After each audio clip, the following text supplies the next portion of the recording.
Hello दोस्तों, स्वागत है आपका हमारे यूट्यूब चैनल पर। आज हम लिखेंगे असाइनमेंट, वो भी राजर्षि टंडन महाविद्यालय का जो सिंगल सब्जेक्ट होता है। तो आज हम आप पर चर्चा करेंगे या आपसे चर्चा करने वाले हैं कि उत्तर प्रदेश राजर्षि टंडन मुक्त विश्वविद्यालय जो प्रयागराज द्वारा संचालित की जाती है, उसका सिंगल सब्जेक्ट था पॉलिटिकल साइंस का असाइनमेंट पेपर कैसे लिखा जाता है और कहाँ से उसके असाइनमेंट पेपर मिलते हैं, ये सारी जानकारी को हम आपके साथ शेयर करने जा रहे हैं। तो बने रहिएगा हमारे यूट्यूब चैनल के साथ में, और पसंद आएगा तो लाइक करिएगा, सब्सक्राइब करिएगा और कमेंट करके बताइए कि आपको किस चीज़ की जानकारी चाहिए। तो शुरू करते हैं बिना किसी। ये हमारे पास असाइनमेंट की कापी है जिसमें आपको मिलती है टोटल 1 2 3 4 5 6 7 8, कुल मिला के 8।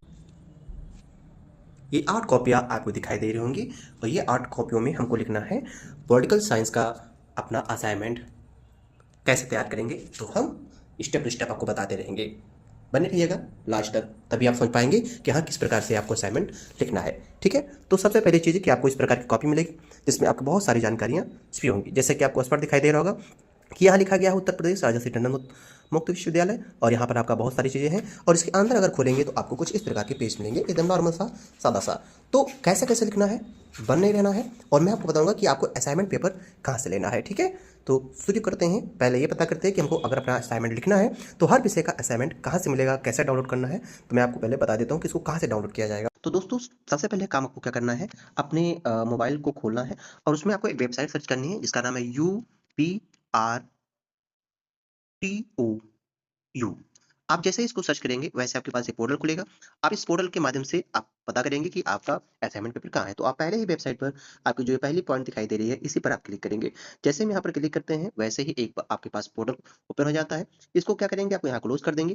क्लोज करने के बाद आपको यहाँ पर मेनू का ऑप्शन दिखाई दे रहा होगा, इस मेनू के ऑप्शन पर जाएंगे और यहाँ जाने के बाद आप क्लिक करेंगे। यहाँ क्लिक करने के बाद आपको यहाँ पर एग्जामिनेशन का एक ऑप्शन दिखाई दे रहा होगा, तो इस एग्जामिनेशन पर आप क्लिक करेंगे और उसके बाद यहाँ पर आपको नीचे अगर आप ध्यान दें तो यहाँ पर आपको दिखाई दे रहा है असाइनमेंट स्टेटस। ठीक है, तो और यहाँ पर एक असाइनमेंट स्टेटस होता है जहाँ आप असाइनमेंट स्टेटस करते हैं, लेकिन इसी के ऊपर आपको यहाँ दिखाई दे रहा होगा एक और ऑप्शन जो यहाँ लिखा है असाइनमेंट पेपर। तो फिलहाल हमको असाइनमेंट पेपर की जरूरत होती है, तो हम क्या करेंगे, यहाँ पर असाइनमेंट पेपर पर क्लिक करेंगे और उसके बाद आपके पास इस प्रकार का डैशबोर्ड ओपन हो जाएगा। यदि अपने फोन में शुरू करते हैं, अगर आपके पास लैपटॉप हो या टैबलेट हो तो आप वहां से भी ओपन कर सकते हैं। तो आपको कुछ करना नहीं है, आपको नीचे आना है और उससे पहले क्या काम करना है कि यहाँ पर देखना है, लिखा है कि आप किस सत्र में हैं। ठीक है, तो फिलहाल आपका जो सत्र होगा, अगर आप 24 और 26 के सत्र में हैं तो आपको यहीं पर साइड में आपके बगल एक लिंक दी होगी, इस लिंक पर आप क्लिक करेंगे और इस लिंक पर क्लिक करने के बाद जैसे क्लिक करेंगे वैसे आपके पास इस प्रकार का डैशबोर्ड ओपन हो जाएगा। तो दोस्तों, यहाँ पर आपको दिखाई दे रहा होगा सारे प्रोग्राम लिखे हुए हैं और इस प्रोग्राम में आपका ग्रेजुएशन PhD जो भी होगा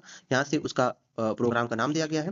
उसके यहाँ पर आपको पास एक दिखाया गया है यहाँ अवेयरनेस जो है और जो है सर्टिफिकेट प्रोग्राम। तो दोस्तों फिलहाल ये सर्टिफिकेट प्रोग्राम है, तो इसलिए हमको इस साइड से मतलब है, इस साइड से कोई मतलब नहीं है।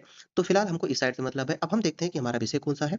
दोस्तों, जैसा कि हमने आपको बताया कि हमारा पॉलिटिकल साइंस है, तो पॉलिटिकल साइंस के लिए यहाँ पर लिखा है CSS, मतलब जो सर्टिफिकेट कोर्स होता है पॉलिटिकल साइंस के लिए। तो यहाँ पर आपको दिखाई दे रहा होगा ये पॉलिटिकल साइंस, ये वाला पॉइंट। ठीक है, तो सर्टिफिकेट प्रोग्राम है तो इसलिए हम यहाँ पर क्लिक करेंगे और यहाँ पर क्लिक करने के बाद हमारे पास एक पेज ओपन हो जाएगा इस प्रकार से।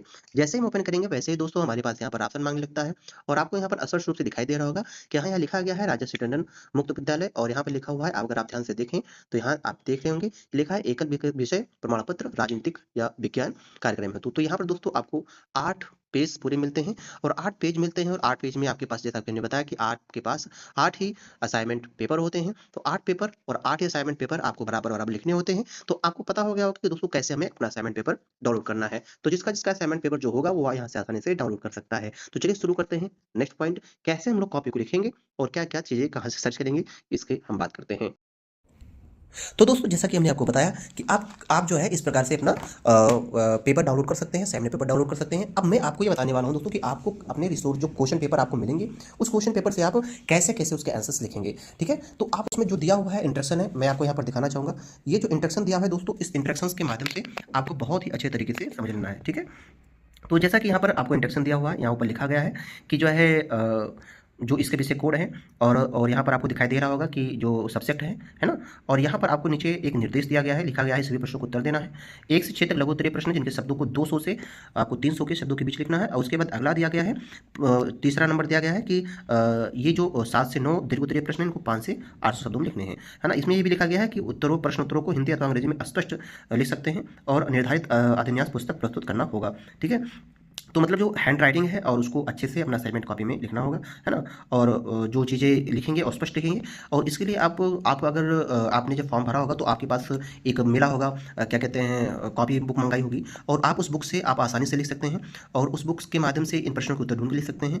या फिर आप अपनी भाषा में अच्छे शब्दों को कोट करके लिख सकते हैं, या फिर आप कहीं से भी रिसोर्स ढूंढ करके और साफ साफ शब्दों में लिखना होगा। जैसे कि यहाँ पर दिया गया दोस्तों कि संसदीय शासन प्रणाली का अर्थ समझिए, उसकी परिभाषा लिखिए, है ना। तो इसी प्रकार बढ़िया, चाहे आप हिंदी में लिखिए, इंग्लिश में लिखिए, कोई दिक्कत नहीं है। जो आपको लैंग्वेज अच्छी लगती है आप उसी अनुसार उसको लिख सकते हैं। लेकिन ध्यान रहे कि इन प्रश्नों के उत्तर आपको स्पष्ट रूप में देने हैं। आजकल तो चैट जीपीटी का, एआई का माध्यम है, और आप अच्छे खासे असेसमेंट आप यहाँ से तैयार कर सकते हैं, ठीक है। तो दोस्तों हम शुरू करते हैं कैसे असेसमेंट लिखना है और क्या क्या उसके स्टेप होंगे, किस प्रकार से आपको लिखने हैं, मैं आपको नेक्स्ट पॉइंट में बताना जा रहा हूँ। लिखना है कॉपी आपको, आप यहाँ देख सकते हैं।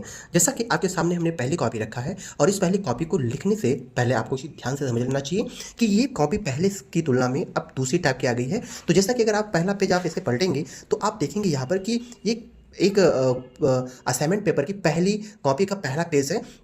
और यहाँ पर देख लेंगे कि पहले इस साइड में जो साइड होती थी, यहाँ पर लाइन खींची होती थी, जैसे इस प्रकार की रेड कलर की लाइन है, वैसे इस साइड में भी रेड कलर की लाइन होती थी। तो इस टाइम या इस वर्ष की जो नई असाइनमेंट कॉपी है, इसमें ऐसा कुछ भी नहीं है। किसी भी कॉपी में ऐसा नहीं है, हर पेज में ऐसे सिंपल्स आपको दिखाई दे रहा होगा। तो आपको इसमें घबराना नहीं है। आप चाहे तो आप लाइन खींच सकते हैं, नहीं चाहते तो मत खींचिए, क्योंकि अगर यूनिवर्सिटी वालों ने ही नहीं खींच कर दिया है तो फिर आपको खींचने की जरूरत नहीं है। लेकिन अगर आप चाहें तो सुविधा अनुसार उसको खींच सकते हैं।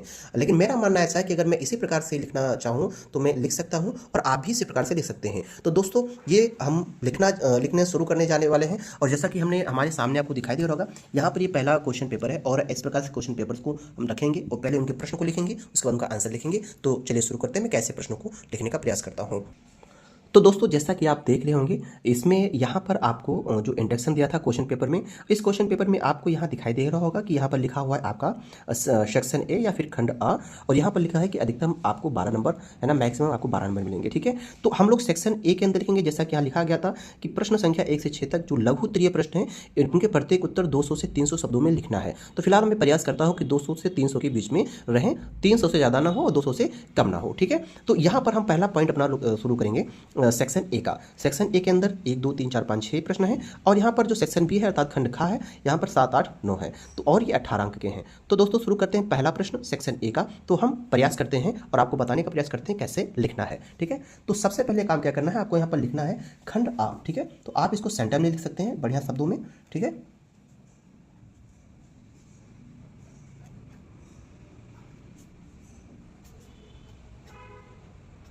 खंडा इस प्रकार से लिख करके आप चाहें तो इसमें कुछ अपना एरो वगैरह बना सकते हैं ऐसे, जिससे देखने में थोड़ा सा अट्रैक्टिव लगता है और कॉपी और भी सुंदर लगती है, ठीक है। असाइनमेंट है, इस प्रकार लिख सकते हैं। और यहाँ पर फिर आप क्या कर सकते हैं, एक लाइन इस प्रकार से इसको अंडरलाइन मार सकते हैं, ठीक है।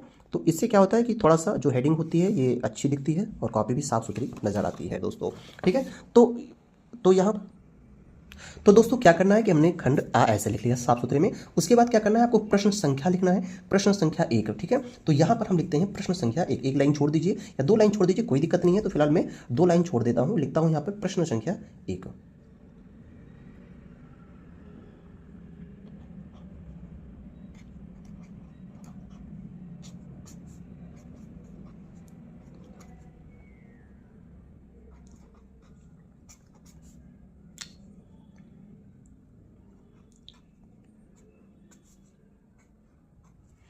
आप इस प्रकार से प्रश्न संख्या लिख सकते हैं।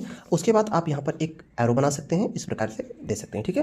प्रश्न संख्या आपने 1 लिखा, अब उसके बाद जो प्रश्न है उसको लिखते हैं, ठीक है। तो यहाँ पर हम नंबर 1 डालेंगे ऐसे, और उसके बाद इसको बॉक्स में बंद करेंगे, और बंद करने के बाद यहाँ पर जो प्रश्न लिखा हुआ है ना, जैसा कि आपको आपका क्वेश्चन पेपर जो होगा, जो प्रश्न लिखा है राज्य के व्यक्तित्ववादी सिद्धांत की विवेचना कीजिए, तो इस पूरे प्रश्न को हम यहाँ पर लिखने का प्रयास करते हैं।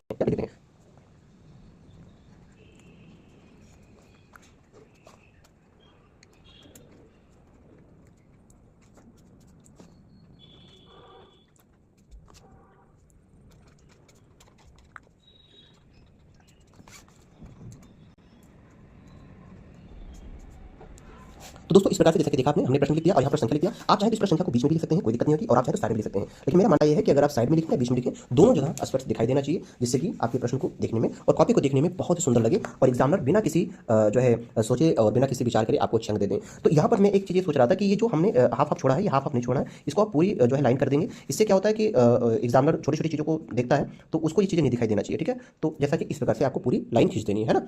पूरी लाइन खींचने से क्या होता है कि आपके अक्षर जो हैं वो अलग अलग नहीं दिखते हैं, अक्षर एक में दिखते हैं। तो अक्षर एक में दिखने की वजह से क्या होता है कि कॉपी खूब अच्छी नजर आती है। तो दोस्तों जैसा कि आपको ध्यान से मैं दिखा दे रहा हूँ, इस प्रकार से आप लिख सकते हैं। तो मैं अब क्या करूँगा, प्रश्न लिखना शुरू करूँगा और यहाँ पर आपको ध्यान देना है, प्रश्न लिखते समय पहले आप चाहें तो आप इसको थ्योरी बेस में लिख सकते हैं, पैरावाइज लिख सकते हैं, आप चाहे तो पॉइंट करके लिख सकते हैं, या फिर आप चाहें तो डिटेल से एक साइड से ही लिख सकते हैं। लेकिन मेरा मानना ऐसा है कि अगर आप चाहें तो पैराग्राफ टाइप से लिखिए, 50-50 शब्दों का पैराग्राफ बना लें, और नहीं तो आप चाहे तो पॉइंट करके 20-20 शब्दों का पॉइंट करके लिख सकते हैं। तो मैं आपको इसमें दोनों प्रकार से बताऊंगा कि मैं दोनों प्रकार का कहाँ कहाँ प्रयोग करूंगा, पैराग्राफ टाइप से और कहाँ प्रयोग करूंगा पॉइंट टाइप से, और लास्ट में निष्कर्ष जरूर लिखना चाहिए दोस्तों। तो हम शुरू करेंगे और अभी हम आपको दिखाते हैं कि मैं किस प्रकार से लिखता हूँ। मिलते हैं 2 मिनट के बाद। तो जैसा कि दोस्तों आप देखेंगे कि हमने क्या किया कि खंड का आ का प्रश्न पत्र संख्या 1 और जो इसका आंसर है हमने इस प्रकार से लिखा, और आप भी लिख सकते हैं इसी प्रकार से। तो आप इस प्रकार से लिख सकते हैं।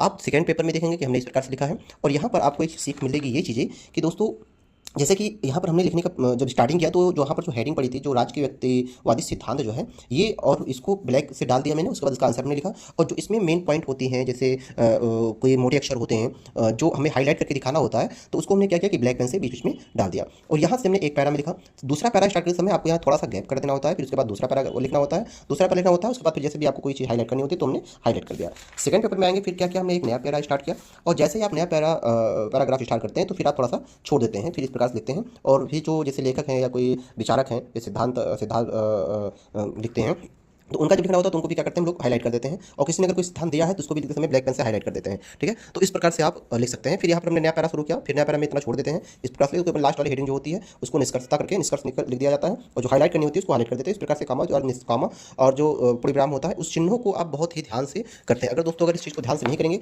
तो आपकी कॉपी देखने में बहुत खराब लगेगी, जैसा कि आपको लग रहा होगा। आप देखिए और कमेंट में बताइए कि हाँ आपको हमारी हैंड राइटिंग और जो लिखने का तरीका है कैसे लगा। और अभी हम क्या करेंगे, पूरी कॉपी ऐसे ऐसे लिखते चलेंगे। तो फिलहाल हमने क्या किया कि ये इसमें 200 से 300 के बीच में शब्द को प्रश्न संख्या नंबर 1 को एडजस्ट कर दिया। ठीक है, यहाँ पर हमने लगभग ये मेरा 300 के 250 के अप्रॉक्स शब्द हैं, और आपको 200 से 300 के बीच में लिखना है। तो इतना लिखना है कि आपका एक पेज भर जाए। ठीक है, तो इसमें क्या किया गया, हमने एक पन्ने पर प्रश्न संख्या 1 का उत्तर लिख दिया है। अब ऐसे क्या करेंगे, प्रश्न संख्या 2 यहाँ लिखेंगे, और उसके बाद फिर हम आपको आगे बताते हैं कि कैसे किया जाएगा। तो दोस्तों जैसा कि आप देखिए, प्रश्न संख्या हमने दूसरा भी तैयार कर लिया और दूसरा का आंसर भी लिख लिया। और जिस प्रकार से प्रश्न संख्या हमने फर्स्ट लिखा था, वैसे प्रश्न संख्या दूसरा लिखा, क्वेश्चन लिख दिया। उसके बाद यहाँ पर उत्तर डाल करके इसका आंसर हम इस प्रकार से लिख दिए हैं। और जहाँ पर मुझे हाईलाइट करने की जरूरत थी वहाँ पर हाईलाइट करके लिख दिया। क्योंकि इन प्रश्नों का उत्तर मुझे पॉइंट में करके लिखना था, नंबर में, तो हमने नंबर डाल करके लिख दिया और हेडिंग डाल दी। हेडिंग के अंदर फिर जो पॉइंट्स है उसको लिखा, और लास्ट में हमने क्या कर दिया, निष्कर्ष लिख दिया। ठीक है, तो इस प्रकार से हमारा दूसरा प्रश्न भी तैयार हो जाता है। इसी प्रकार हम तीसरा लिखने का प्रयास करते हैं, फिर आपको बताते हैं कि वो किस प्रकार से लिखा गया है। तो जैसा कि दोस्तों आप देख सकते हैं कि हमने सारे प्रश्नों का आंसर बहुत सही तरीके से लिख लिया है। यहाँ पर 5वां प्रश्न हो जाता है आपका, यहाँ पे आपका 6वां प्रश्न हो जाता है, और यहाँ पर आपका खंड ब शुरू होता है। और हम इस प्रकार से प्रश्न लिखते हैं, उसके बाद इनका आंसर लिखते हैं, और यहाँ पे हम इसको 700 से 800 शब्दों में लिख देते हैं। यहाँ पर प्रश्न नंबर 8 आ जाता है, और उसके बाद इसको भी कंप्लीट करते हैं। फिर यहाँ प्रश्न नंबर संख्या 9 लिखते हैं। 700 से 800 शब्दों में हम इस प्रकार से कंप्लीट कर देते हैं। ठीक है, तो इस प्रकार से हमारी एक कॉपी हो गई तैयार, वो भी राजर्षि उत्तर प्रदेश राजर्षि टंडन मुक्त विद्यालय प्रयागराज का जो असाइनमेंट पेपर होता है। तो हमने एक फाइल लिख ली है। तो अगर इसी प्रकार से आपको भी लिखना है तो दोस्तों आप हमें सब्सक्राइब करिए और कमेंट करके बताइए कि आपका कौन सा विषय है और आपको क्या दिक्कतें आ रही हैं। उसका जवाब आपको कमेंट बॉक्स में जरूर दिया जाएगा। मिलते हैं आपके साथ में नेक्स्ट वीडियो में। तब तक के लिए दोस्तों नमस्कार।